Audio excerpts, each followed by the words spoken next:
What do you think about race? And what does it have to do with the extended consciousness stuff that I'm always talking about? Come on.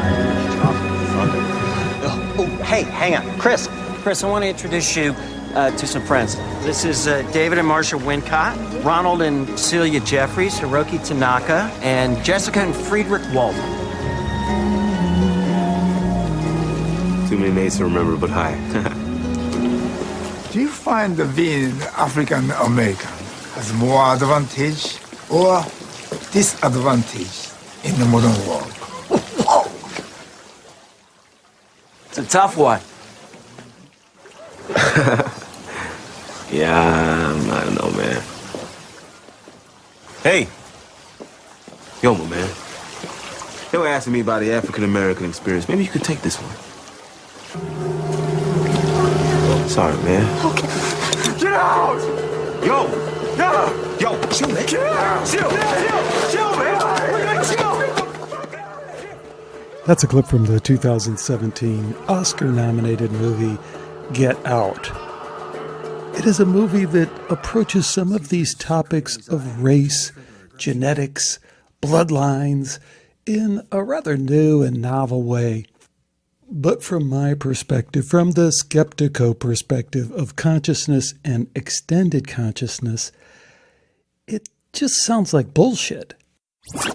I mean, I'm just going to be really blunt. I'm looking at a picture of you and I'm going, Irishman, man, this guy's pretty brown skinned. And then I'm reading your background and you say in your bio that your grandfather was this kind of famous Sikh, right? No, that's right. I am Irish with Norwegian background, and part of my family comes from the northern of India. When you say Sikh, that'll pretty much nail it for people, because within Sikhism, there's several different castes, and the highest caste, the philosopher caste, was called Jat, J-A-T, and my ancestors are coming from the Jat Sikhs. So these are a philosopher caste. This is a caste that is known to be pure Aryan, pure Caucasian. So even though the tone of the skin may be off-white, darker because of the hot climate that my ancestors moved over to India, they are in fact Caucasians. So on both sides of my family, it's Caucasian blood there, partly from Norway, and then the Norwegians came over. This history, the land, the blood, you feel like that's important to you? Yes, it's important to me, yeah. I'm with you on that, and I think you're right to point that out and point all the corruption that often comes with religion, because it's essentially about controlling people. No matter how good the idea is initially, it becomes institutionalized and it becomes this vehicle for control because it's pushing on all the same buttons, right? So your spiritual, quote unquote, whatever that means to you, development opens you up and makes you vulnerable to some very human, cultish, manipulative kind of things. And we see that happening again and again.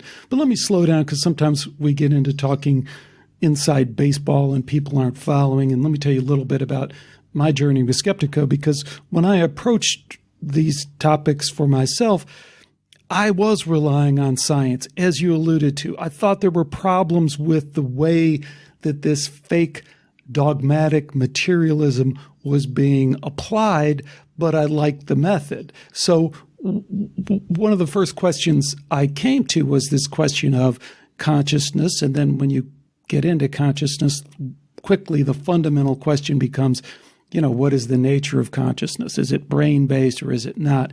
And you've nailed that over and over again. And I like how you've done it. And my work kind of mirrors and is very compatible with yours.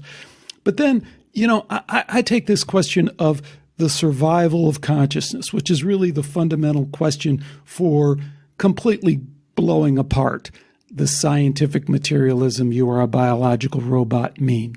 So you look at that, and the science behind that is, hey, we've started to resuscitate all these people, So the people who first ran across this, and you know this, but I'm recapping it for the benefit of all our listeners.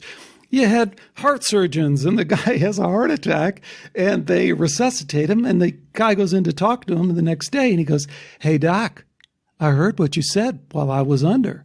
You said, how does this guy have such a heart like this?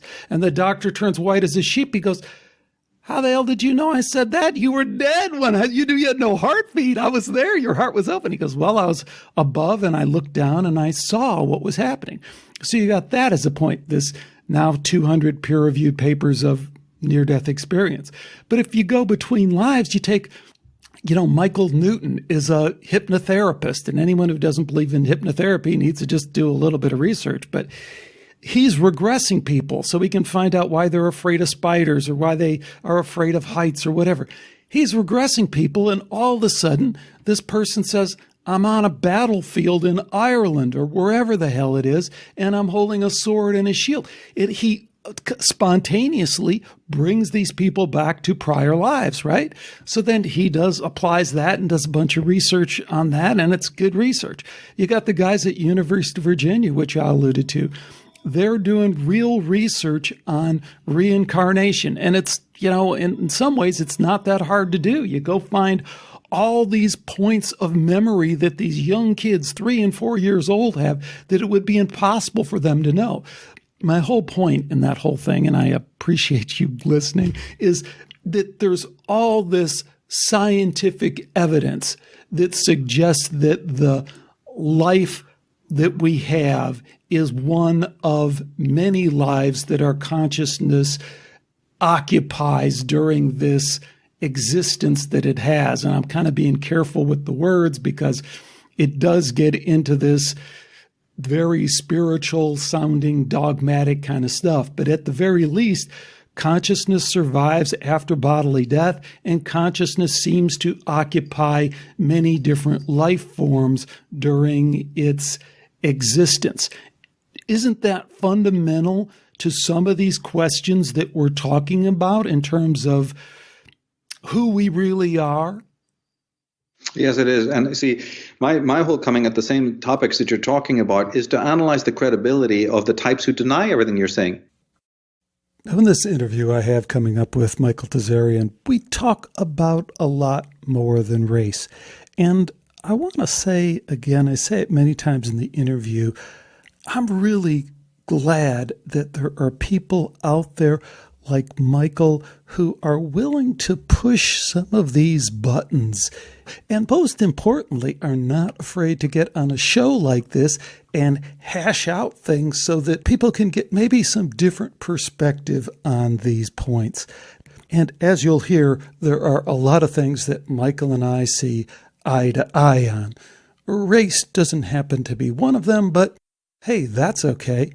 So the interview is coming up in just 1 second, but I did want to make a little note before we get started.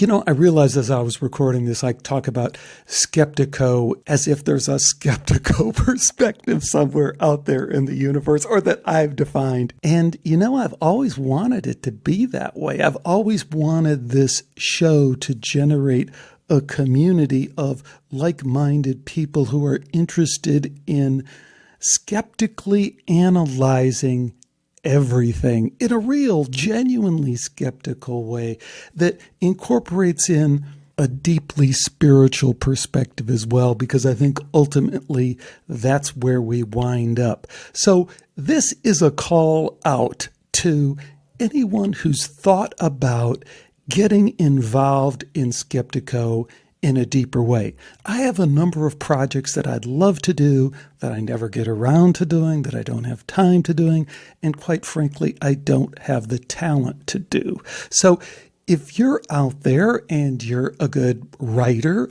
or a good YouTube producer or have other talents that might be useful to this endeavor, let me know.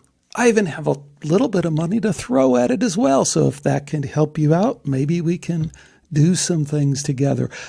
I've reached out in the past, and it's fun to connect with people who are interested in kind of rolling up their sleeves and kind of making this project part of something on their to-do list. That's all it is for me. It's a passion project, obviously. I don't make any money on this. I just spend money on it because I think it's important. It's important to me and to whatever extent it contributes to the ongoing dialogue we're all having and generating and at the same time being a part of. Hey, that's great as well. So reach out to me. Let me hear from you if you're interested in joining this community in a deeper way. But now, let's get on to this interview with Michael Tsarion.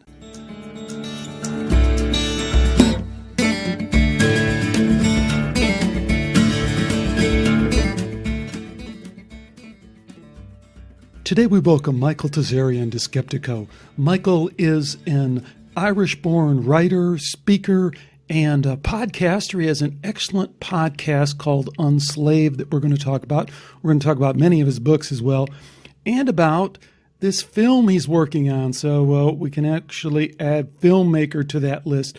Michael, welcome. Thanks for joining me.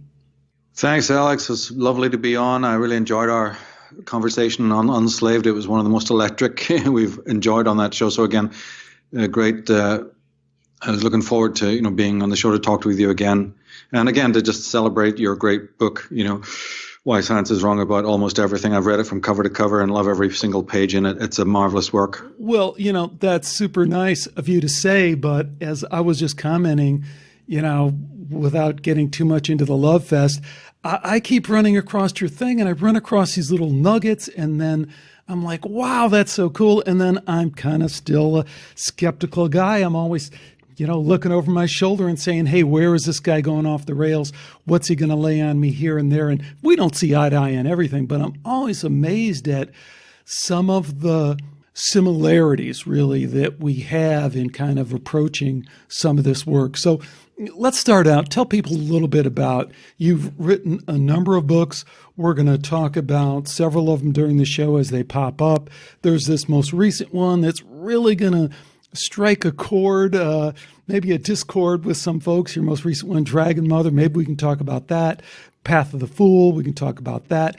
So many things we can talk about. But maybe what we can start with is this film project that you're working on, because it looks like quite an undertaking as well. Do you maybe want to start there and tell folks about this film you're working on?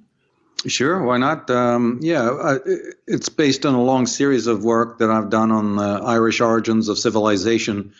And one of the branches of that, a cadet study, is called the occult history of Ireland. They go together, but at the same time, they're slightly different. The Irish origins of civilization is a more sweeping look at things we know about the movement of the tribes. How did nations come to be nations? And more important than that, when you see these elements of civilization, be it something as simple as basket weaving or hieroglyphics, all the way up then to the building of these colossus, stone circles, the pyramid. Whenever you see these elements of civilization, be they even in music or calculation or what it might be, geometry, where do they all come from? And there's a body of evidence out there that says that it comes from the West. And if one really delves into that, then unfortunately it becomes paradigm busting. It's not that, that's the reason I chased it. It's just that that's what comes of it. And I'm not the first to deal in that. There were a few wonderful characters, like Ignatius Donnelly, the American, and others who'd been looking into this subject. And then it becomes a whole reversal of what we know about the movement of the races and the movement of the elements of these.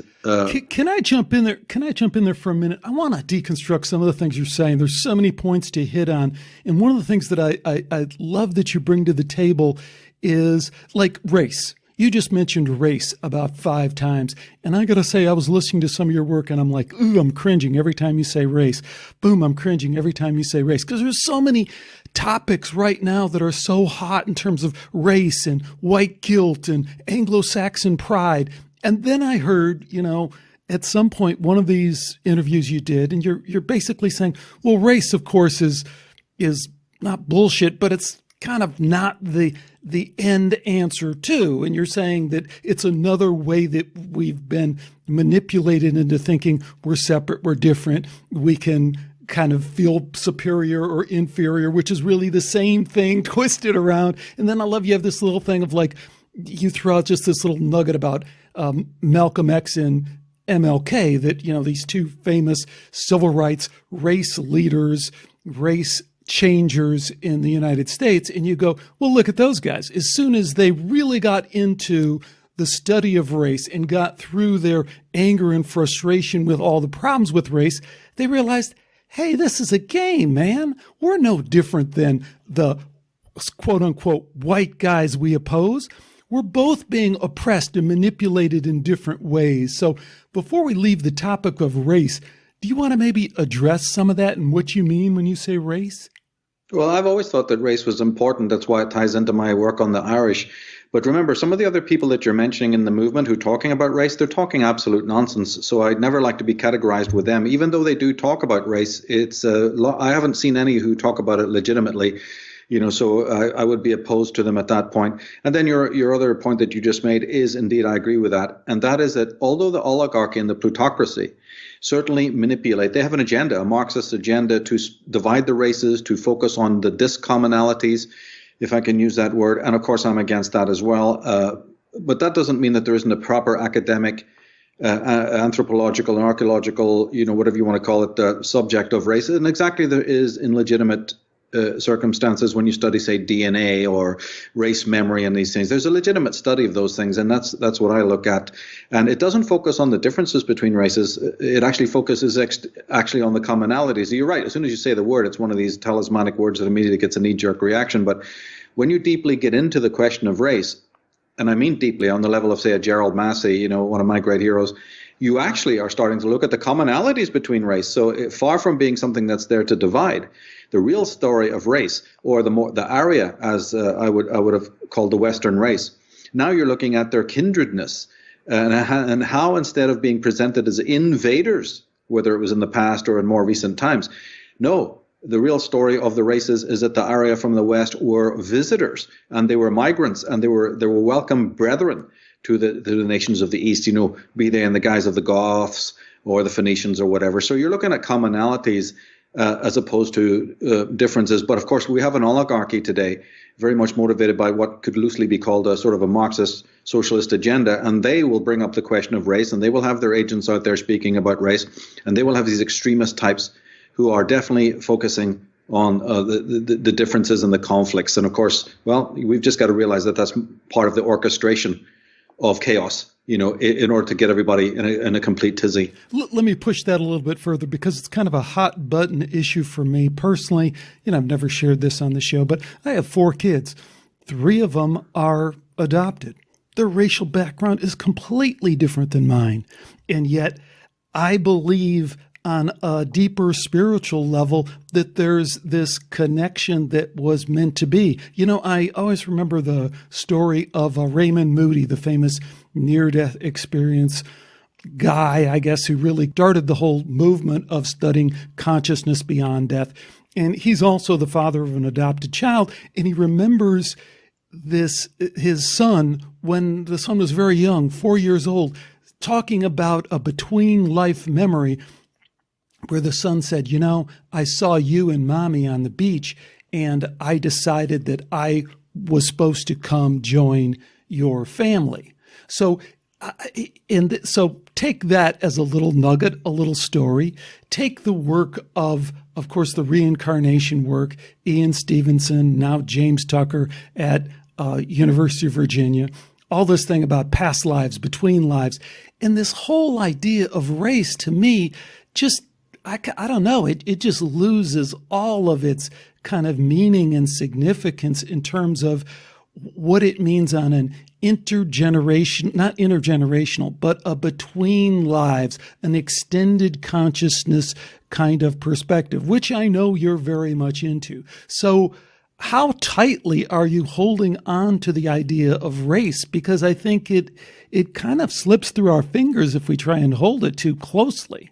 Well, as a person who's of the Anglo-Saxon race, Caucasian race or whatever, it has been an interest of mine, like it would be, say, another person's interested in just general history or the history of the First or Second World War or whatever it might be. As I got into my studies about ancient Ireland, did you know that the ancient name of Ireland was Arya land? Ireland is a very poor corruption of the word Aryan land or Arya land. In fact, the word Iran over in the Middle East is also a corruption of that word, and many others are as well. The word oligarchy, O-L-I, is a etymology that pertains to the Druids. So I just followed wherever the road led me, and then out of the fascination, right, of what the Caucasian race or Anglo-Saxon race or say Gothic race, whatever you have to call it, and again collectively they're known as the Arya. I then got fascinated and wanted to bring that back to the world, because I thought that the destruction, as far as I was concerned in literature anyway, the destruction of the Druids, who were the original aristocracy, Aryan aristocracy is aristocracy, or the oligarchy, their destruction, right, by the Romans and other sinister forces back in time there, was a footnote. And so it just followed the road wherever it led, and then wanted to speak about my race, as all other races do. In fact, since the turn of the 20th century, we've had books called The African Origins of Civilization, and every single race in the world has tried to, and I think rightly so, raise the torch, raise the flag, for the significance and the meaning of their race.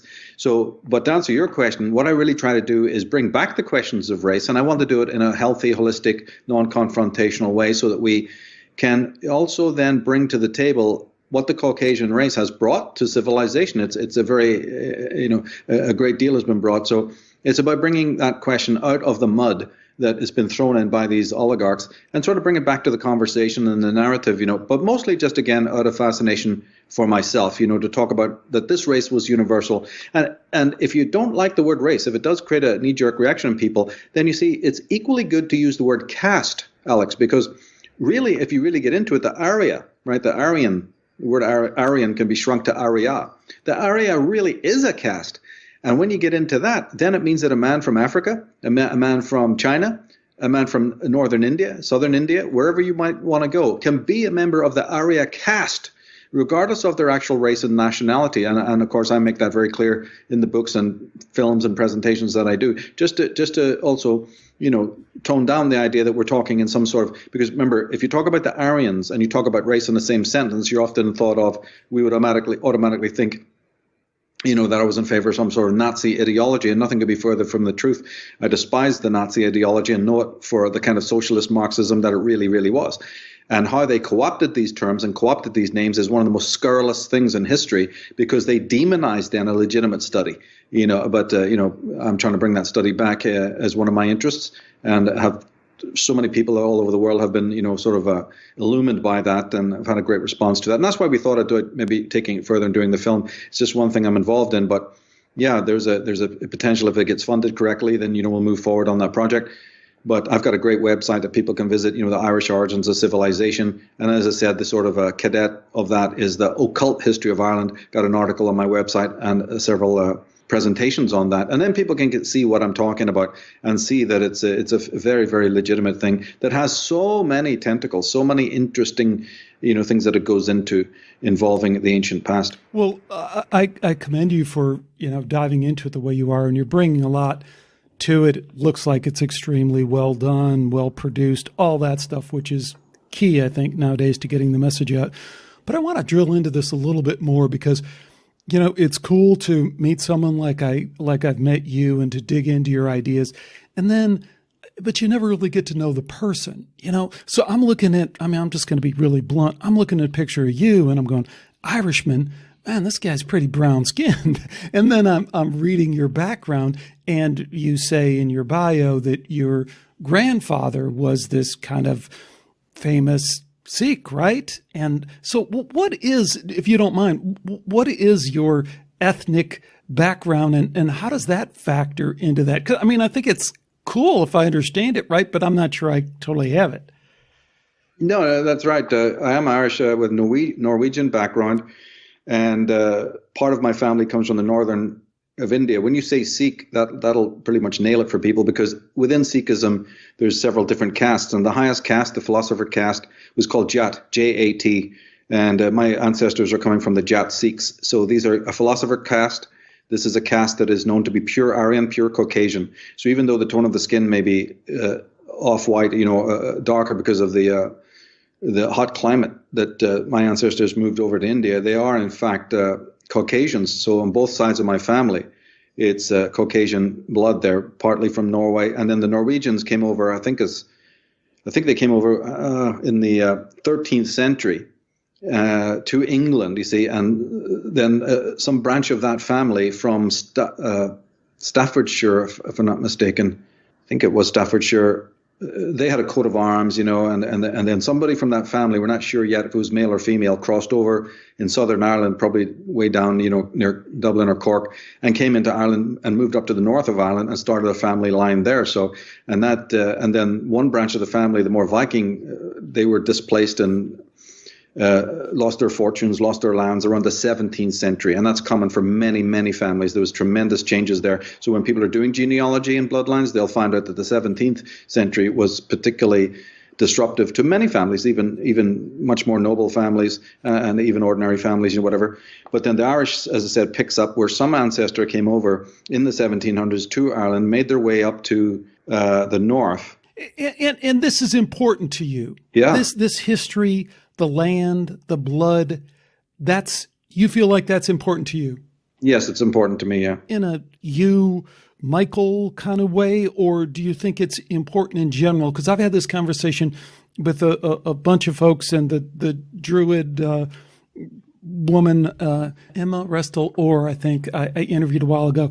And, she's in England, and talks about the land and our connection to the land and all that stuff. And I'm like, yeah, maybe for you, maybe that's how it's worked itself into your thing. But man, my ancestry, my grandfather came over from Greece when he was 14 years old with a $5 bill sewn into his jacket. I mean, that's his ethnic background.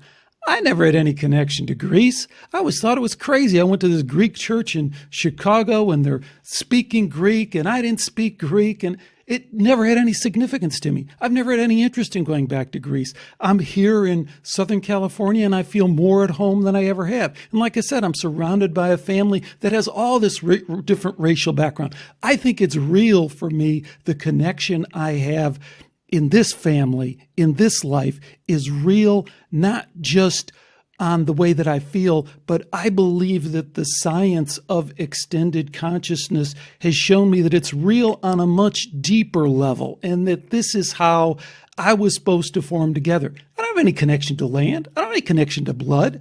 Why are we seeing this so differently? I don't think we are, because remember, by a strange token, some of the scholarship that goes into these racial questions has been done by Americans in America. So there's a strange, remember, America wouldn't be America without the Scots-Irish. I can't even list the number of presidents that actually came from small villages in both Northern Ireland, and Scotland. The Scots-Irish play one of the most major roles in the War of Independence, and as presidents, and as great scholars and mayors and what have you. And then, of course, we know more about the generic idea of the Irish coming and building everything, right? So in a strange way, race does matter, but it's in a little bit more softer way than most people would think. But see, to answer your question is this. It's one of the downsides of the American psyche, in my opinion, that because of the experiment of coming to America and the incredible zeitgeist in that, the incredible meaning in that, right? It did alienate the Irish and the Germanics and a certain amount of the Scandinavians, from their roots. And I don't look at that as a good thing, actually. And I think that if we look at today's times, one of the reasons why things are the way they are is because of this the Western people lost their roots, back to Europe and whatever, and Britain, whereas other immigrants coming across have not, in any sense of the word, lost those roots. So there's a whole conversation to be had there. But you're quite right that the oligarchs that I consider evil, the world rulers, have made it so intolerable for Irish, for Greeks, for Italians to live in their own countries. That's a crime. That is a crime. I don't care if it was a crime in prehistoric times or it was a crime 50 years ago or 100 years ago or in the 1700s. The very fact that the oligarchs of the world made it so intolerable for decent people to live off the land, for them to make a living for their families in their own home territories is a crime. Those people didn't get on boats and leave the most precious things that they ever had to come to America because they wanted to. 99% of them came out because they bloody well had to. Well, I'm with you on some of that. I kind of think we got to pull up a little bit. I mean, if we circle back to two of the ideas that you mentioned before, one is the caste thing, which I think, if we can, I'd prefer that much more than the race thing. I think that makes a hell of a lot of sense in terms of how people form community, form this sense of identity, and then it carries with it a whole bunch of positive and potentially negative and highly manipulative factors too. Yeah, but let me interject and say this. If you talked about somebody, say we were having a conversation about Buddhists, Hindus, Jains, Muslims, Jews, and Christians, nobody would balk twice or have any tender spot, no rational person, about those conversations. How come it is that when you talk about Caucasian race or Semitic race or any whatever, suddenly there's all this tender, and you have to walk on eggshells? You see how it's like, I don't care about that. I'm not politically correct, and I don't care about the soft underbelly of people. Michael, I would challenge what you just said, which is in a really cool way, because I think you and I would balk at that conversation. I balk at that conversation all the time. When people want to tell me about their Christian worldview, I say, well, that's bullshit. If you spend 3 or 4 hours, or if you read one of your books, you quickly are confronted with the historical problems of being a quote unquote Christian, in the sense of empty tomb and historical Jesus and Jesus of the Bible and all that stuff. It gets exploded in your mind, but no one wants to go there. So everyone kind of keeps quiet and obeys this kind of crazy idea that don't challenge people's religious beliefs. I think we challenge people's religious beliefs all the time. I think it's a good and healthy thing. Well, it's a good and healthy thing then to bring up the question of race and do likewise. And if people find it, too tender a spot, that's their affair.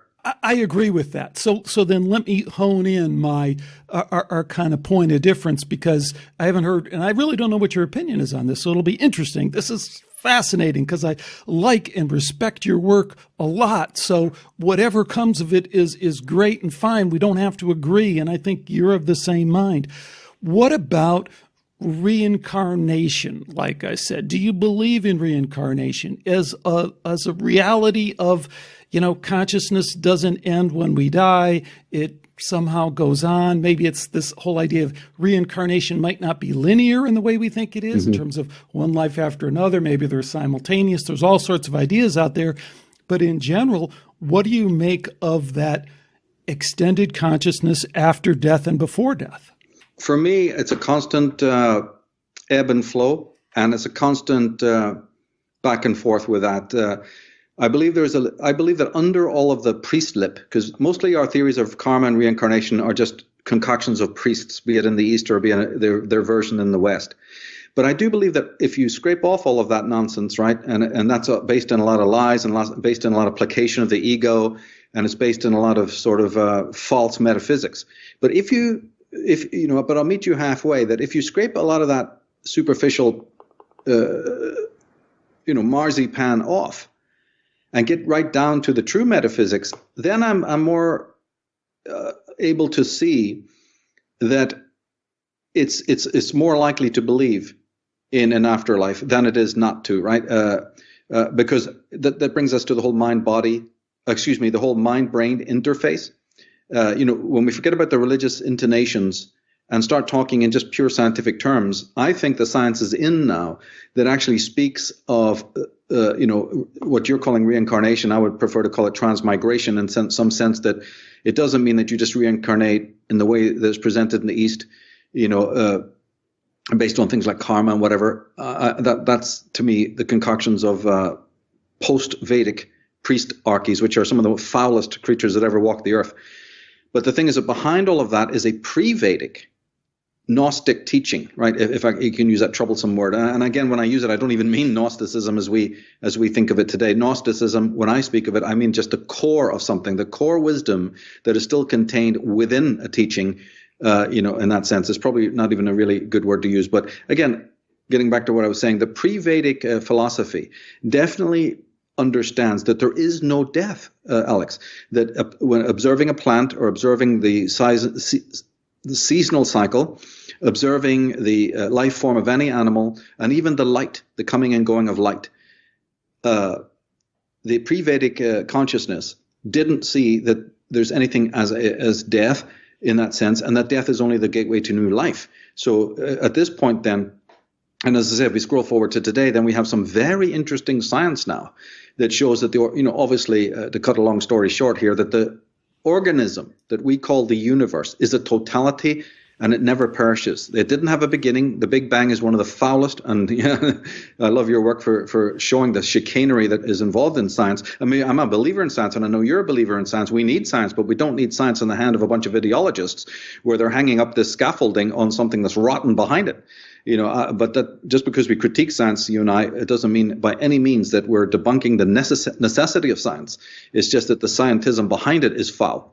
But as I said, coming back to the point, there's a timelessness and a living organicness about the cosmos and all the beings in it, of which we are a key part. So in some mysterious way, I would definitely concur, and I lean on the side that there is what we call colloquially a life after death, but again has to be removed from any sort of religious trapping, which I think sort of parasited on these ideas.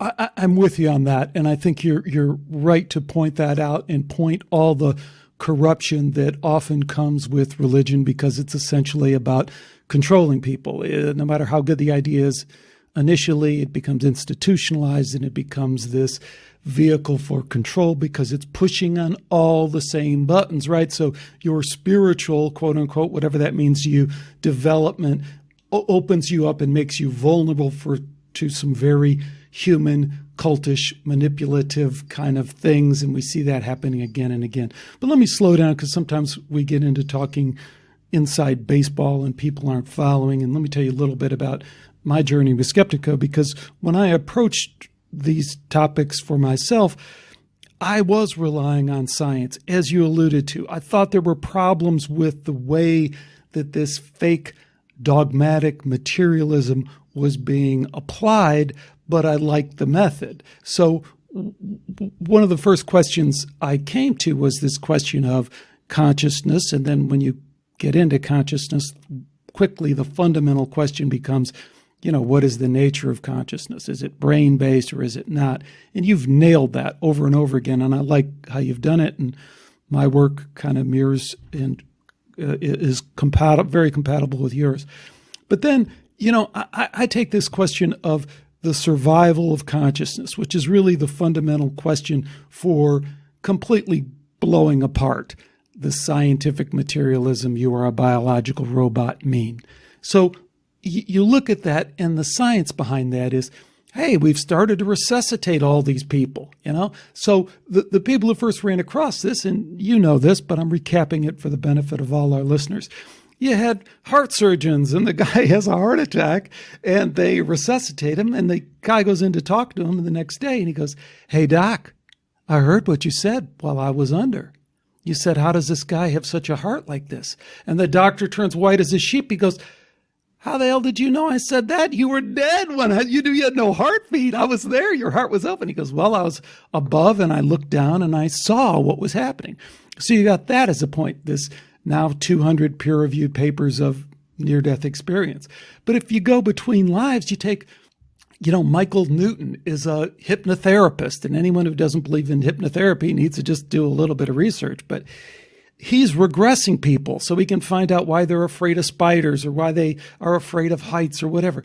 He's regressing people, and all of a sudden, this person says, I'm on a battlefield in Ireland or wherever the hell it is, and I'm holding a sword and a shield. He spontaneously brings these people back to prior lives, right? So then he applies that and does a bunch of research on that, and it's good research. You got the guys at University of Virginia, which I alluded to. They're doing real research on reincarnation, and it's, in some ways, it's not that hard to do. You go find all these points of memory that these young kids, 3 and 4 years old, have that it would be impossible for them to know. My whole point in that whole thing, and I appreciate you listening, is that there's all this scientific evidence that suggests that the life that we have is one of many lives that our consciousness occupies during this existence that it has. And I'm kind of being careful with the words because it does get into this very spiritual sounding, dogmatic kind of stuff. But at the very least, consciousness survives after bodily death, and consciousness seems to occupy many different life forms during its existence. Isn't that fundamental to some of these questions that we're talking about in terms of who we really are? Yes, it is. And see, my whole coming at the same topics that you're talking about is to analyze the credibility of the types who deny everything you're saying. Right. That's my form of experimentation. I know it's a bit, weird, and skewed, but I say, okay, let us gang together all the people who, knee-jerk reaction, the materialists, the atheists who deny these kinds of concepts. I'm not saying I believe in the concept, but let's see all the deniers come to the table. And then, like yourself, I go through and find out where is their credibility. What do they know about other things? What is the real strength of these arguments? And there's nothing there. It's a big, fat, rotten zero. So then by default, obviously, a rational person says, well then, since these people's commentary on this wonderful subject matter that we're talking about is as worthless as a bunch of rotten banana skins.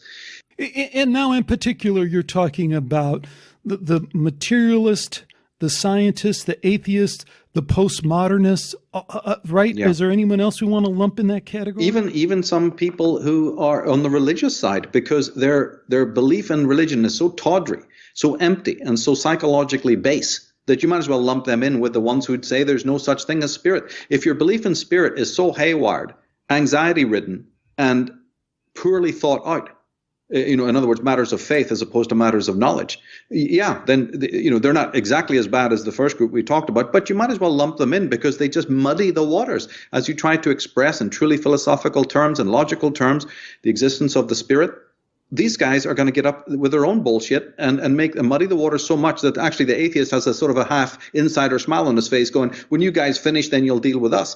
So I want those religious nutballs to be silent so that we can then take on the more spurious people who are changing history with their materialistic philosophy and who permeate most of the institutions of our world. We've got to handle their bull crap, in very rational but very forceful terms and deconstruct and dismantle materialism. And it can be done relatively easily. It's one of the things I specialize in, or at least I specialize in the philosophies that do it, and then try to sort of, like you said earlier, bring it in a layman's terms to people so that, the problem isn't so hard for, people who are busy and have a life and inwardly know what we're talking about now, but would love to have the proof. That's why I champion your book. Your book is one of the things they need it on their shelves as one of the key books of the modern age that actually do exactly what we're talking about, which is bring the war to the enemy, seek them out, and don't get caught up in these little tangential, conversations. They can wait. They can absolutely wait. But then to top off, my comment on your question there is really that in the end, it has to be nothing to do with faith. It has to be knowledge. So in my concept of spirit, it's about personal knowledge. It's not about belief at all. So if somebody was to ask me, do I believe in God? I would immediately have to say no, because I know what you're talking about. You're talking about some theological construct, and you're probably talking about faith. I have to say no then, because it doesn't qualify on both those accounts. Knowledge of the spirit in your life, tangible, intimate knowledge of it, right, is a completely different understanding, obviously, and so in that regard, I would split hairs there. But in general, it needs to be taken to the materialist atheists because their theories are bankrupt, and we need to prove that. There's a couple of ways that I could take this, and I will. I'm just trying to figure out which order to do it in. But you have this one phrase that you've coined that I think is so wonderful and so unique, and I want to explore it for a minute because it really resonated with me. And you say conspiracy work is spiritual work. And this is something that I've come to rather slowly. I can still remember quite clearly, probably only 5 or 6 years ago, really getting interested in conspiracies, and more than interested. I was sucked in like we all get when we realize that truth and we go, oh my God, could this possibly be true? And I remember the first thing I dove into was JFK. And I kind of got into it and I wrapped my arms around it and I said, oh my God, this was a coup. It was a coup d'etat. But I remember sitting there with my wife on the side of the bed and saying, I got to admit, it really is as bad as everyone said. It really was a coup. I said, but that 9/11 stuff, I would never go that far. And I always think back about that moment because invariably every conspiracy that I've looked at since then has been played out the same way. Oh my God, that couldn't possibly be true. And then the more you dig into it, the more you kind of have to deal with that grinding in the pit of your stomach when you realize that the world isn't what you had hoped it was. But the real payoff at the end is your phrase, is that eye-opening, that conspiracy work is essentially an element of anyone's spiritual work. Because if you're not willing to do that work, well, you fill it in. What about the people who say, hey, I don't need to look at all that stuff. I'm just a happy, new age, life is wonderful, spirit is good kind of person.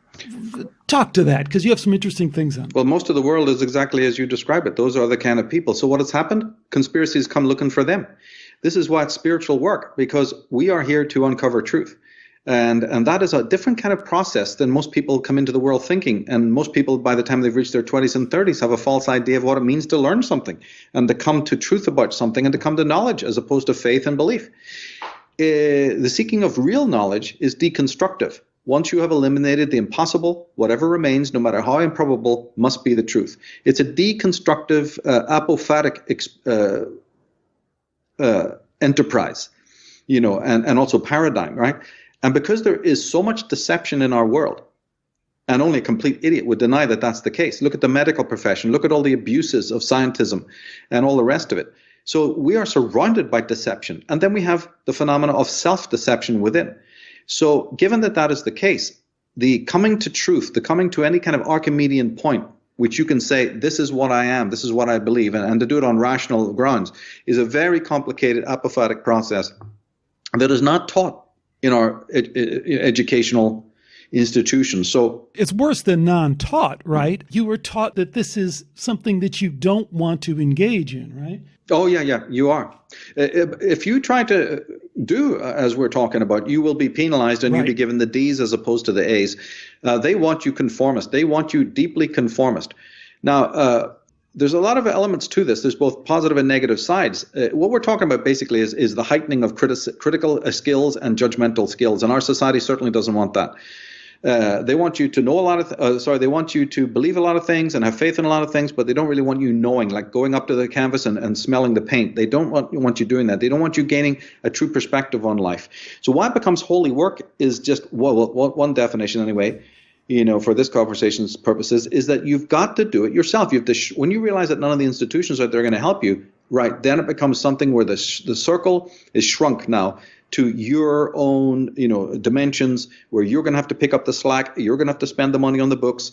It's a frightfully difficult experience. It's costly. You can feel very alienated from the world that you grew up in and from people around you who don't understand the process you're on or why you even want to do it. So this is where it then becomes holy work. But in the bigger sense, why it's holy work is simply because it ceases to be just a mere intellectual process in which some intellectual person who has a great brain, let's say, and there are so many of those in our world, Nobel laureates and Menses and all, but you and I would talk to them and we'd make them into infants in seconds because they simply have not worked with this apophatic type of learning. So the man then who has done this, I believe, is a special category person who is in my mind a sage. I did a podcast recently called The Sage and the Psychopath. And to me, the sage is defined by that ability that regardless of what the institutions did or didn't do, he stood outside the city walls like the Buddha. He went down, he sat under a tree, and he went, let's start from the beginning. Let's start from the ABCs. And then he built up personalistic understanding of the way things are through a critical process that, as I said, is apophatic, is deconstructive. That's basically why I call it holy work. I can't see how it's not. At one point you mentioned Siddhartha Road in one of your talks. And I don't know, but I gravitated on that because I love that work. And I think that work is so multifaceted beyond, especially its origins. But is that partially what you mean here? Yeah, utterly. And of course, I emphasize that it's partly mythical. Once you start going on the journey, you'll have certain synchronicities because others have walked the path before you. There's no doubt about that. But there's a part that comes on the forest journey when you're climbing up the mountain, where some people can't breathe if they go any further up the mountain, and some others can. So at some point it will become deeply personalistic, and that is one of my great fascinations. My book, Disciples of the Mysterium, makes a case for that. The subtitle is, Inquiry into Selfhood, and it's about that final steps of the journey where you really will have to walk unaccompanied. And that's a whole, not too many people have written about that. But the rest of the journey is, in the Joseph Campbell sense, or the Jungian sense, mythical, because you're not the only chump that's walked the path of enlightenment. Right. Others have gone before you. And, there's going to be certain signposts along the way. And by the way, one of your jobs, if you meet a block on the Great Road, the Pilgrim's Progress, is to not only ask what banana left it here for me to encounter it, and now that I've encountered it, should I not remove it for those who've come behind me? So there's a duty. The holy work is also very much about a duty that you have, a responsibility that you have to wave a finger at the gods who went ahead of you and go, oi, oi, oi, hey, you left this here. What's your game? I find fault in that. Yes. And at the same time, then have a duty to those who've come behind you, poor suckers, and say, I'm going to remove this so my brothers have an easier road to climb on and they're not scarred and battered and beaten, like I am. So there's a tremendous responsibility that also makes it a holy work, Yes. Let me circle back to this Siddhartha road that you mentioned. Of course, the Hermann Hesse. I'm not sure I heard both ways, but a wonderful book. Which part of that journey are you thinking of? I mean, the wonderful thing about that book is he is all those different things. He is the sage in the forest who can sit around the campfire and beat down the intellectuals of the day at their own game. But he can also walk through the forest by himself. But he can also then eventually sit by the side of the river and be a man who's lived a human life and has had a lover and had a child and had that child do all the things that children do. And yet he's come to an age where he can accept that, his life is what it is. I mean, it's a wonderful story. Which part of that story are you drawn to? Do you relate to as part of your spiritual work where you're at? Well, I'd say the early parts, because in Hermann Hesse, his book Demian, I certainly highly recommend Steppenwolf and the Siddhartha that you're talking about. For me, you see, it's about the existential journey, or the holy work, begins when you realize that although you do have political forces and educational forces, right, colluding to keep you in serfdom, and that means economic, that means intellectual, and all the rest of it, or at least they'll give you some. If you jump through enough of their hoops, they'll still give you some awards for being, some bright boy or whatever. But this is lunacy, right? This is just institutionalization. And it's also a form of demagoguery. Hey, instead of having one stripe, we'll give you 3. It's just demagoguery, right? And then all your needs are met, right? No. So the early existentialist is saying, I understand that these institutions exist that hold me down and smother my spirit. But there's another institution that exists that does the same and probably even worse. And that's called the masses. That's the collective. The collective is a form of tyranny. And this comes out of the teachings of, so when you read it in Hesse and men like that, they're picking it up from people like Kierkegaard and people like Nietzsche, and there's a lot of good philosophy in them as well as some horrible stuff as well. But some of the good stuff in there is this existential idea that I have to separate myself and differentiate myself from the masses, starting with my family, starting with the peers, starting with the priests and teachers and politicians and the rest of mankind who think in terms of consensus. I've got to decompress from that. I've got to go cold turkey. And that can mean different things for different people. Some people do have to actually go to a forest or go to mountains or go to be quiet, and others don't. They can do it right in the middle of Adelaide. They can do it right in the middle of Los Angeles. They can do it right in the middle of their family because it's a mental process. There's no actual need to again, it's all based in individual subjective treatment of this, right? But that was the thing that fascinated me, rather than following all of these guys along, because then they're really handing you another manual. I didn't like that. I just like the fact that the early pointers are good, and then they send you out on your own road, to me in a personalistic sense. So this just the idea that the masses and their hive think, can be as much an iron cage of conformity as anything else that the bona fide organizations that we sign on. So white magic ritual, we sign on for it. We cross the dot. We sign on the dotted line. We walk across their thresholds. So it's more complex than, of course, we can get into now. But we're co-conspirators. One thing, as you like to say. Yeah, we are. Yes, the secret of my work is really that And that's why it's quite unpopular, in that I keep on bringing back the emphasis to how the slave is complicit in his own enslavement. You don't want to get into that if you want to be popular. I don't want to be popular, so I don't care, so that's why I get into it.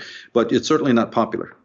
As maybe a final topic, and there's a lot to pull apart in what I'm going to throw on the table, but I think it maybe drives home in a concrete level what you're talking about. I sent you a YouTube of the very excellent Jordan Peterson, who is a champion these days of kind of getting in the face of this kind of crazy postmodernism that we see on college campuses and in the social justice warrior and stuff like that. And people, again, have a knee-jerk reaction to go, oh, he's some white guy or he's alt-right, or it's like, man, I am so far from being alt-right. It's crazy. That just doesn't even make any sense to me. Right, left, partisan, Republican, Democrat. That's just those ideas. I just have to laugh when people say that. But that's what people are conditioned to believe. But here's the point that I think touches on your work. You have somebody like Jordan Peterson, and folks who don't know Jordan Peterson, I don't know if we can kind of bring him up to date, but I mean, he's this professor at University of Toronto, which is this bastion of this kind of crazy, out of control, postmodern liberalism that, doesn't make any sense and wants to arrest people if they use the wrong gender pronoun and all the rest of this stuff. And he's really been effective at kind of countering that. So in a minute, we're going to talk about postmodernism and how ridiculous it is. And yet at the same time, it does relate in a way to a certain stepping outside of the boundaries of conformity and understanding the relativistic nature of things at a truth level that has been totally obscured because the whole project of postmodernism has been hijacked and turned into this whole way of controlling people another way. But I digress yet again. That's why I say it's hard to pull this apart. The YouTube video I sent you is of Jordan Peterson, who is now this champion for folks like you and I who say, God, he's just saying the obvious, and I'm so glad it's resonating with people. But he's asked point blank, are you a Christian? And I thought his answer was so telling, because here's a guy who is super intelligent in the way that you're talking about, is a champion of all these ideas, is articulate, is able to combat some of these forces.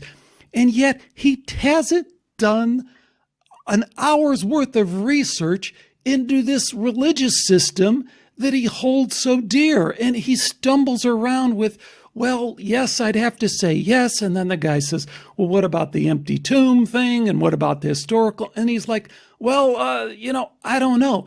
All he has to do is go read the first page of your book, and all that silliness would be left aside. So there's a bunch of questions that we can pull apart there, but how does this happen?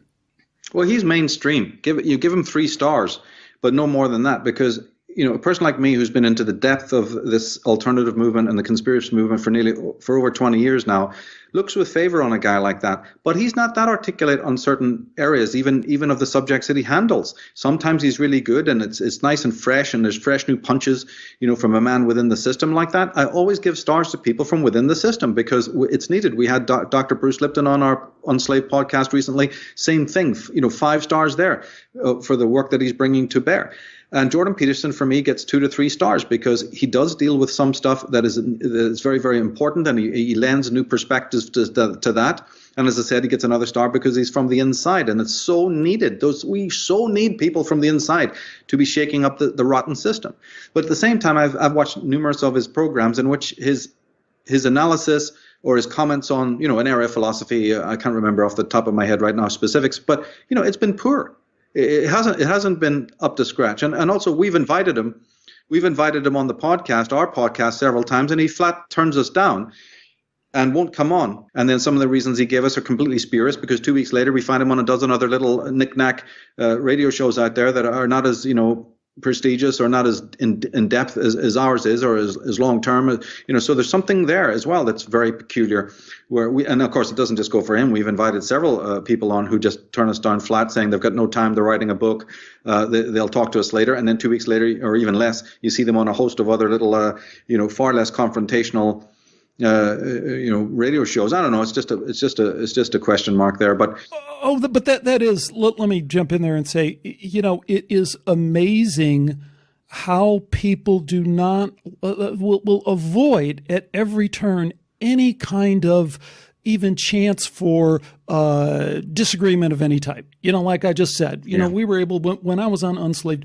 we did not agree on everything. And you jumped to coming on, didn't you? You jumped when we called you and you said, yeah, I'm coming on. We love that. Why not? Why can't they all do that? Absolutely. And same with you, So we go through on Unslaved. I was on there and we did an hour and a half or whatever. And we have this, just really good talk, about a bunch of different stuff, but we don't agree about a lot of stuff. No. And I say, hey, Michael, why don't you come on Skeptico? And you're like, sure.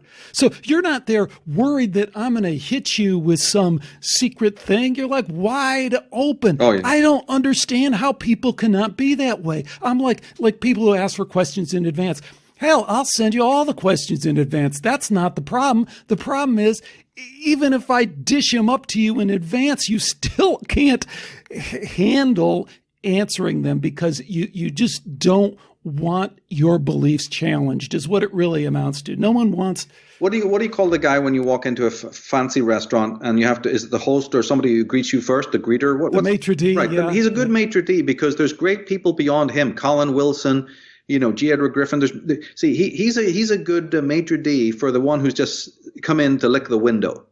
And believe me, he gets stars for that. But my God, there's geniuses. The thing I wanted to highlight, because I think it gets to, if people find you to be too conspiratorial, which a lot of people will, what I wanted to point out here is a real life example of exactly what you're talking about. Because Jordan Peterson is a good guy and he's a smart guy.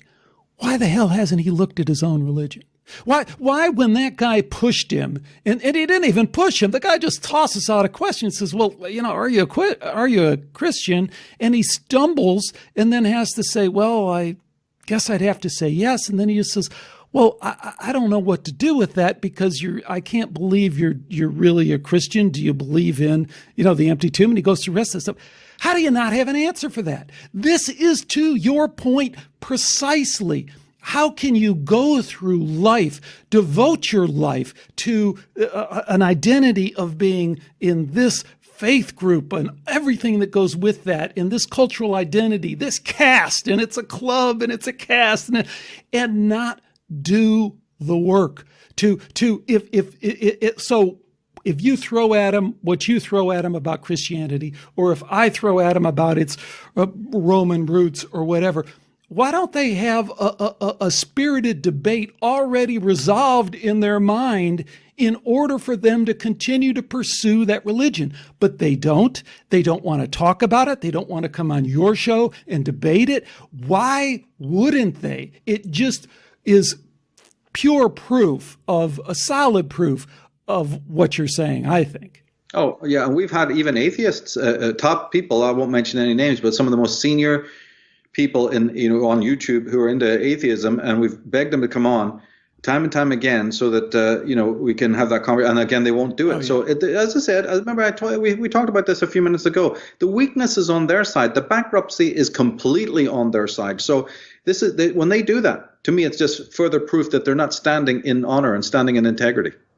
Well, and I think they're at a very deep psychological level. They're afraid. And we've all been there. I mean, beliefs are tricky. And I think particularly with the Christians and the atheists both, I think what's going on, and, you just talked about a Jungian kind of approach to it, so I'd love to get your thoughts on this. I think people are actually processing this information more completely than they let on. So they're processing the absolute absurdity of the Christian proposition as it's normally kind of delivered. And they're processing it, and then they're going through, how could I really live that truth? And then they're realizing, I can't really live that truth, so I better just go this way. And I think the atheist is essentially doing the same thing. They're processing the absurdity of their position, that their life is meaningless. And they go, well, I don't really believe my life is meaningless. Fantastic. Yeah, great point. Yeah, I can add to that one thing, and that is that they refuse to sensitize themselves. It's a matter of sensitivity. And remember, the only person who can sensitize the insensitive is the one himself. So any kind of badgering from the outside or laying your heart out and laying the facts out to an insensitive person, everyone listening to us knows it doesn't work. They themselves have to go through some sort of epiphanic experience where then they change from within. I think there's a lot of truth to that. Michael, this has been a fantastic hour, just kind of ripping through stuff and in this kind of way that we should do more often. I'd love to have you on more and connect with you, particularly about as things happen, because I think you would bring a unique perspective to it. But we've only touched so briefly on your current work and stuff that's going on with you. What else should we tell people about things that are going on? You mentioned the Unslaved podcast. I highly recommend it. You have just a great dialogue. David and you are a good team. You really bring some issues and add to each other. What are some of the shows you have coming up, and what are some of the shows you've done recently? And then also tell us about some of these books that are new and that you might be working on. Yeah, there's the Dragon Mother came out a couple of months ago. We haven't done a podcast on that yet because we've got so much on the calendar. But you're right, we have lots of stuff coming up. A lot of my work, for people to understand it, because you mentioned it being conspiratorial and all, even more than that is my motive for doing anything, for putting pen to paper, for doing the podcast, is to honor the great minds of the past. I very much believe that the past is the repository of truth. So whenever we meet a problem in today's world, and I don't care if it's economic or social or whatever it might be, right? We need to look back into the archive of the past because our ancestors did things the right way the first time around. So my work is distinguished by being homages really to various people, like Dragon Mother was written, not just to express the ideas that are in Dragon Mother, but as an homage to people like... Quickly tell folks about Dragon Mother, because it's quite provocative, particularly in this time that we're in with the rise of the reemergence of the neo-feminism kind of craziness and some of the other stuff that's going on. Well, I'd like that book to not even be identified with any of that. Of course, you're always identified with the milieu that you happen to be in, of course. Right. But this is a vaster study. It comes under the heading of psychology, obviously. A lot of philosophy is involved in it. But it's basically, as I said, an homage to a couple of the dedications are in the first part of the book, so people can read them there. But the two that I could certainly mention that have inspired the work were Immanuel Velikovsky, who I consider a great hero of mine, and also Erich Neumann, the Jungian. So Erich Neumann, you see, wrote a book, right, that didn't get published when he was alive, Alex. He wrote a book on child psychology that wasn't ever published in his lifetime. And then finally, when the Jungians got around to publishing it, they published it in a sort of a mishmash, of just his essays. It wasn't put together particularly well. And so if you read it, people can be very, very, very confused. It seems very haphazard. There is a structure within it, but, he died. The man passed away, and they didn't do justice to his book.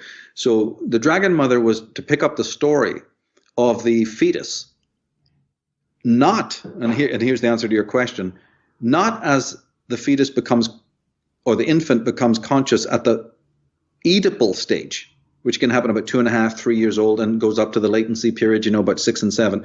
This has been thousands and thousands of books have been written about that. Whole institutions of psychology exist, based on that sort of quasi-Freudian model, right? But Erich Neumann was this Jungian who, fully cognizant of the Jungian and the Freudian systems, right, took it back into the womb, took the influence of the parents, especially the mother, into the womb. So that's where the book then picks up, because I wanted to do justice to his ideas in that book. I wanted to make them much more user-friendly and understandable. I thought it was a tragedy that the book was not organized correctly and had basically fallen off the map. Even a lot of Jungians don't know about that book, you see. And then to bring to bear other ideas from, say, Otto Rank and Melanie Klein. As I said, all my work, the Irish origins work, the architects of control, you'll all see that they're dedicated to this and that person, be it Jung, be it Newman, be it Velikovsky, be it Melanie Klein or Alice Miller, or even Commons Beaumont, if you go back into the Irish Origins work. So all my work is motivated by that. And then that itself then, right, is predicated on the idea that, please people, never fear, never be pessimistic about your life and your future, because your ancestors have already done things the right way. So if you really have a love of history, they say that philosophy is love of wisdom. Yes, but you can also have a love of history. I don't know what the word would be, filio history or whatever. History should be loved because it's an Aladdin's cave of ideas that we should recycle, update, spring clean, and bring to bear to the problems that we face today, because there's not a problem that we face today. I know people don't think this. The pessimistic kind of mind thinks it's overwhelming. What can we do? But my message to them is very simple. You do as was done by Pericles. You do as was done by Otto von Bismarck. You do as it was done by, Carl Jung or whoever, the Otto Rank, Gerald Massey, some of the names that I mentioned, Immanuel Velikovsky. There's treasures within treasures that are multifarious and can be applied to every situation, both domestically, personally, and even socially, in the archive of the past. And so to cut yourself off and alienate yourself and be so estranged, following the headlines and being into the media and going, oh my God, this is overwhelming, and to forget the names of the people that came before us, the mighty minds, men and women who came before us, who've already worked these problems out, and given it to us. And the list is endless of these people. So I try to pick the ones that I like the best. And then most of my books are written around an homage of a kind. So that's one way to understand all my different work. It's an homage to somebody. I gather laurel leaves for these great people and make sure that their graves are tended.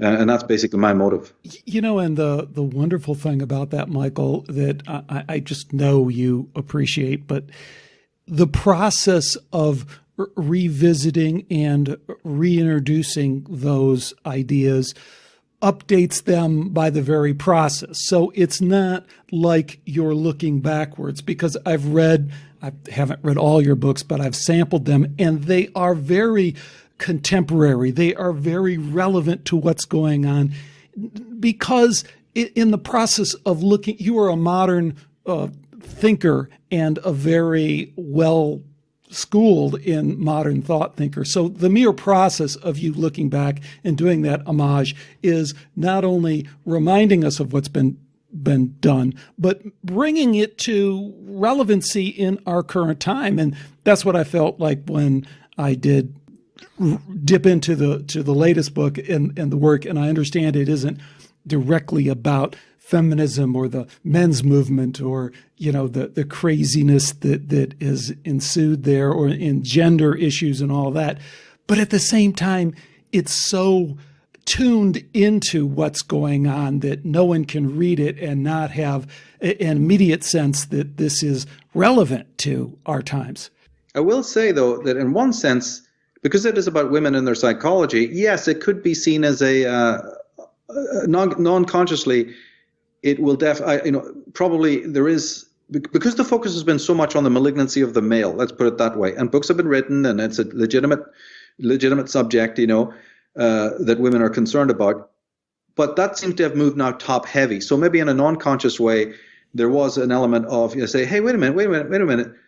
I'm not, because personally I'm not into victimhood. I know you're not either. So any cult, whether it's on the male side or the female side, that espouses victimhood, and by God, are we knee deep in that today? Then I'm your enemy straight up. So someone on a non-conscious level, it was more like, hey, girls, let's focus back on your psychology. And since none of you seem to be interested in doing it, especially in the way that Newman was framing it, then I thought this is necessary, because the female psyche has been left out of the equation now, when all the focus is really on the male peccadillos and the male faux pas and the male way of life and the paradigms of paternity and patriarchy. Yeah, I think that's great. I'm not really against that.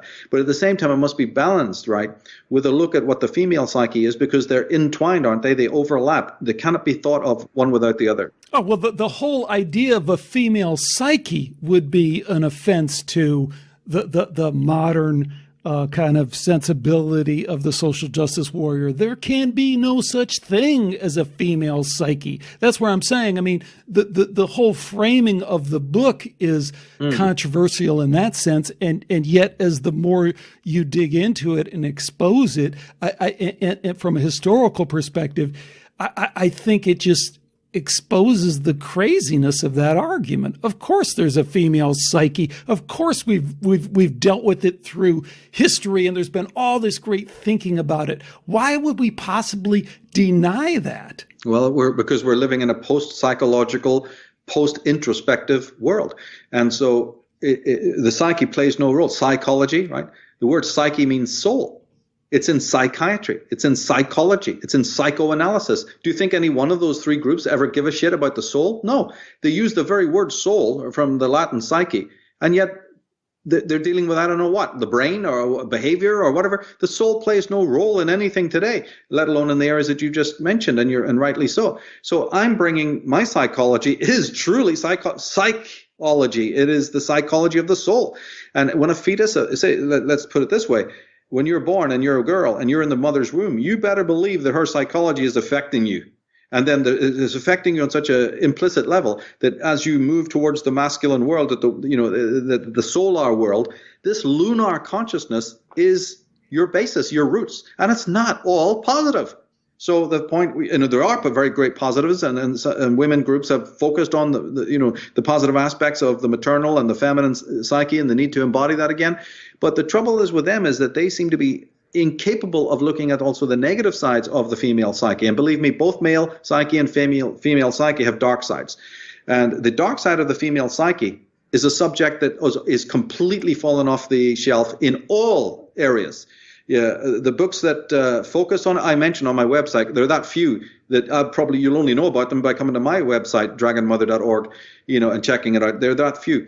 And then, there's definitely been an interest in it's actually, you wouldn't believe this, but the subject that's preoccupied me the longest has been the female psyche, right? It dates from the late 80s, actually, when I first get, intrigued with that. So all my other work that people are familiar with, all of it, is a footnote to this greater interest of mine, which is psychology in general and the female psyche particularly. So Dragon Mother is the product of researches that have been done since about 1988, 89, can you believe?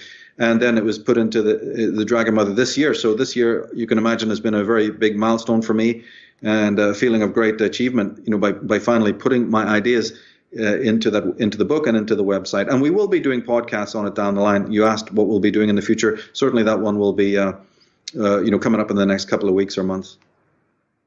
Well, I really look forward to that. I think you've tapped into something that is very, very deep and amazingly interesting on so many different levels. So the book, again, is Dragon Mother, and I do look forward to hearing more episodes of that on your excellent podcast, Unslaved. Do check out Michael's other work and kick in a few bucks to his film project, The Occult History of Ireland. I think it's going to be a worthwhile venture, and I'm kicking in a few bucks, so please join me in that. Michael, like I said, it's been great having you on, and I do hope we stay in touch and can reconnect on some other things that will be going on in the future. So thanks again. Thank you, Alex, and keep up the great work, my friend. Thanks again to Michael Tsarion for joining me today on Skeptico. I guess the question I'd have to tee up from this interview, and I could pick many, and I hope you all will, some additional ones other than the race one, but that's the one I guess I have to lead with because that's what I led with at the beginning of the show. And the question would be around this topic of race and extended consciousness. I think it totally just doesn't make any sense when you look at race from an extended consciousness perspective, like we talked about, whether it's near-death experience or mediumship, past life, between lives, all that stuff, I think just makes it all look rather ridiculous. At the same time, we have to acknowledge that the way we treat it is strange. I mean, why is it that some druid like Emma Restel Orr can talk about connection to blood and connection to land, and no one's calling her out on being racist, but that's exactly what it is. And then someone else talks about all the benefits that's been bestowed on them by virtue of the fact that they have this particular bloodline or genetic connection. And immediately that's a hot button for people. And what about all the real scientific questions there? I mean, how does epigenetics really work? Does it follow a bloodline? Does it follow a genetic line? Or, as Rupert Sheldrake's research on morphic resonance points out, is it more of a group social phenomenon? So there's really a lot to deconstruct on this topic, and that's why I guess I'm so grateful that people like Michael Tsarion are willing to go there. Well, that's going to do it for this episode of Skeptico. I have more coming up. As I mentioned before, if you're interested in getting more involved in this community, do drop me an email. If you're interested in commenting on the show, just go on over to the Skeptico website at skeptiko.com, where you can download any of the previous shows for free or join us on the forum or comment on this show. As always, thanks for coming along on this Skeptico ride. I hope you enjoyed it. Until next time, take care and bye for now. So thanks for watching this video, and if it wasn't really a video but just an audio stored as a video, I apologize. But there's more videos out there as well. But please check out the Skeptico website. You can see it here. We cover a lot of different stuff you might be interested in relating to controversial science and spirituality. A lot of shows up there, over 350 of them or so, all free, all available for download. So do check it out.